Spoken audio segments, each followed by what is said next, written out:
ব্যবসা বাণিজ্য আমরা যারা করি আর ব্যবসাটা হক হালাল হিসাবে আমরা করার চেষ্টা করতাম। ব্যবসা যদি হক হালাল হিসাবে যদি করি না, হারামি তরিকায় যদি আপনি আমি করি, তাহলে জানিয়া রাখবা হারাম খাইমু, খাইতাম পারমু, আওলাদ রেখাবাইমু, কিন্তু আওলাদ বরবাদ হইবা, হারামি হইবা, আওলাদ নষ্ট হইবা। বড় হওয়ার পরে সেই আওলাদে একদিন আপনার ভাই হারামি চৌকে চাইব। আপনি কইবারে বড় মেহনত করিয়া আওলাদ পালিলাম, আইজ আওলাদে আমার ভাই মুখ তোলা মারি কথা কর, চোখ তোলা মারি কথা কর। কারণ কিতা, আওলাদ রে হারাম খাওয়াইয়া বড় করলে আওলাদ বেশিরভাগ হারামি হয়। বড় হওয়ার পরে বাবারে চাইতো নাই, মারে চাইতো নাই। যদি মারে চাই বাবারে বিলকুল দেখতে পারতো নাই, বাবারে গালিয়াইব, বাবারে খাওয়াইতো নাই, হারামি মাত মাতিব। কারণ নিজে আগে দুষ যদি করিয়া তাকে আওলাদ রে হারাম যদি খাওয়াই, এই হারামে আওলাদ পর্যন্ত সারা জীবন ক্ষতি করব, ক্ষতি করতে থাকবো। এর লাগে হারাম ব্যবসার থাকি বাঁচার চেষ্টা করতাম আমরা হালাল তরিকায়। তে আরব দেশের মধ্যে একটা প্রথা আসলো, ঋণ আনতা।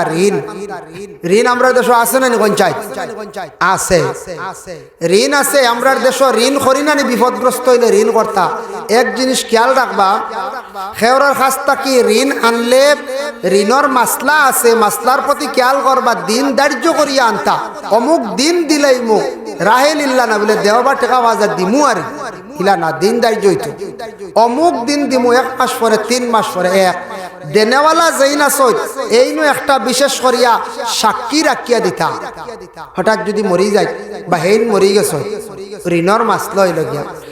ঋণ আরবও আসলো, এক ডুল বা এক আপনার বালতি গেউ নিতা, খাজুর নিতা, সময় মতো দিতা। সেই সময় সেই যুগে এক শ্রেণীর মানুষ আসলা, ঋণ নিলে গুড়াইয়া দিতা না। এটা আমরা দেশ আছে না পঞ্চায়েত, আমরা দেশ আছে প্রায় জায়গাত মানুষ কন হুজুর ঋণ দিলে পয়সা মিলে না, তার লাগে ধোয়া বাদ দিলে। একগুড়ো মানুষের অভ্যাস, টেকার ঋণ নিয়া দাঁড় নিয়া টেকাটার জীবনে আর গুড়াইতা চাইন না, অন্যর হক খাইয়া বইরিছন। ইলা আসুন না না পঞ্চায়েত ফাইবা। ভাই মুসলমান একটু লক্ষ্য করেন, ঋণ আমরা দেশে একগুড়ো মানুষে একজনের কাছ থাকি অনেক সময় দেখবার টাকা আনছেন 2000 বা 5000 বা 10,000, দিন ধার্য করিয়া আনতা, সময় মতো টাকা টান আপনি দিলাইতা।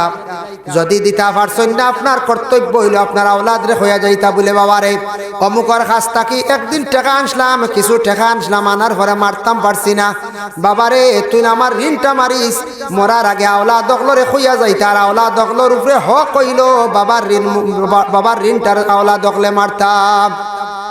আওলাদের উপরে হক আছে, বাবার ঋণ তুই মরি গেলে বাবায় লালন পালন করিয়া আমরা বড় করছ, হওয়াইছন, কিছু ঋণই হয়ে গেছিল বাবা অভাবর কারণে, আওলাদ দখলর হক হইল তাই ঋণ মারতা।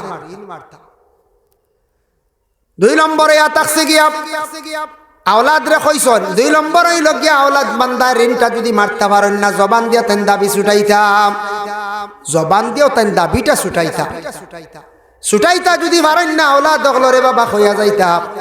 দুনিয়ার জমিনে যত বড় গুনাহ করক না কেন, সব গুনাহ আল্লাহ মাফ দিলাইব, কিন্তু ফরর ঋণ, ফরর হক কখনো মাফ নাই।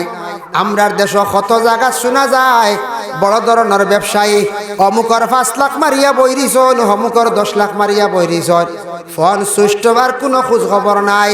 ইলা মানুষ আসুন শোনা যায়, আপনার কাছ থেকে 20 লাখ টাকার মাল নিছন, আগরবালা নেকা 10 লাখ টাকা দিছন, আর 10 লাখ আর ঘুরাইয়া দেওয়ার খবর নাই। ইলা হয় নাই কোনো সময়। এই আটতে আটতে ফোন করতে করতে লাস্টে বিচার আচার দিতে দিতে মাঝখানো একগুড়ে লাস্টে কইলার কোনো সমাধান নাই।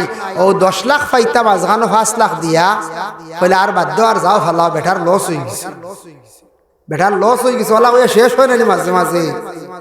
কিন্তু বেটার মনো আক্ষেপ রয়েছে, বেটার তো পুরা দাবি ছাড়ছে না, ফরর হক রয়ে গেছে, ফরর ঋণ আমি রাখি দিছি, আমার কাছে রই যাই। আপনার টাকা 10 লাখ মারিয়া আমি ধনী হয়ে গেছি, মনে করো 20 লাখ মারিয়া আমি ধনী হয়ে গেছি, গিয়া ধনী হইয়া আমি ঘর বিল্ডিং বাড়ি ঘর বানাইয়া থইছি, সুন্দর করে রইয়ার খাইয়ার আরামে, ঠিক আছে, কোনো অসুবিধা নাই। দুনিয়াত তো আমার খেওয়ার ধরতে পারেন না, মারতে পারেন না, কিন্তু হিসাব রয়েছে কোন দিন, কিয়ামতের দিন, ইনু হিসাব দেওয়া লাগে।